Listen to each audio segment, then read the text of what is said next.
Pernah dengar soal konflik budaya antara Indonesia dan Malaysia?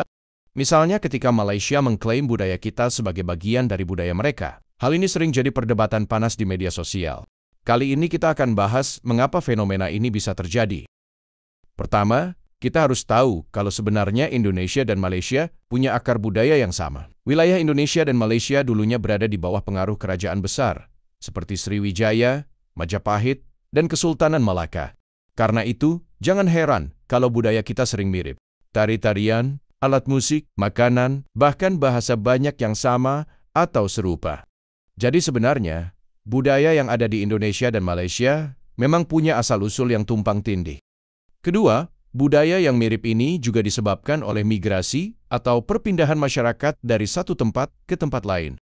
Di Sumatera dan Kalimantan, banyak suku yang punya hubungan kekerabatan dengan masyarakat Melayu di Malaysia. Bahkan banyak juga orang-orang Jawa yang bermigrasi ke Malaysia. Ketika mereka berpindah atau menetap, budaya mereka juga ikut menyebar.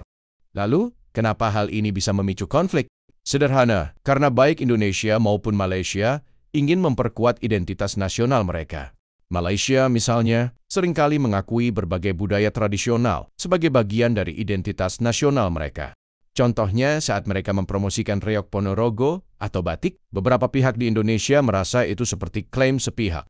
Padahal, mungkin saja niat mereka adalah mempromosikan keanekaragaman budaya di Malaysia. Tapi, kita sering salah paham dan menganggapnya sebagai tindakan pencurian budaya.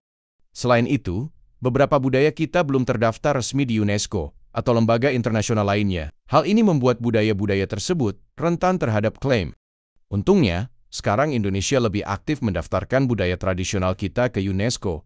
Dengan begitu, budaya kita bisa mendapat perlindungan dan pengakuan internasional yang lebih kuat.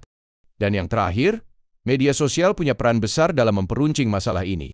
Banyak berita atau unggahan yang tidak jelas asal-usulnya langsung viral dan memancing emosi kita. Padahal, mungkin saja hal itu cuma kesalahpahaman atau informasi yang belum resmi. Jadi, konflik budaya ini sebenarnya kompleks dan punya banyak sisi. Kita perlu lebih bijak memahami sejarah bersama dan mengurangi emosi dalam menanggapi perdebatan budaya ini. Budaya kita tetap akan jadi milik kita selama kita menjaga dan melestarikannya. Itulah beberapa alasan kenapa sering terjadi klaim budaya antara Indonesia dan Malaysia. Terima kasih sudah menonton, semoga kita bisa lebih menghargai budaya kita dan budaya negara lain. Jangan lupa share pendapat kamu di kolom komentar ya.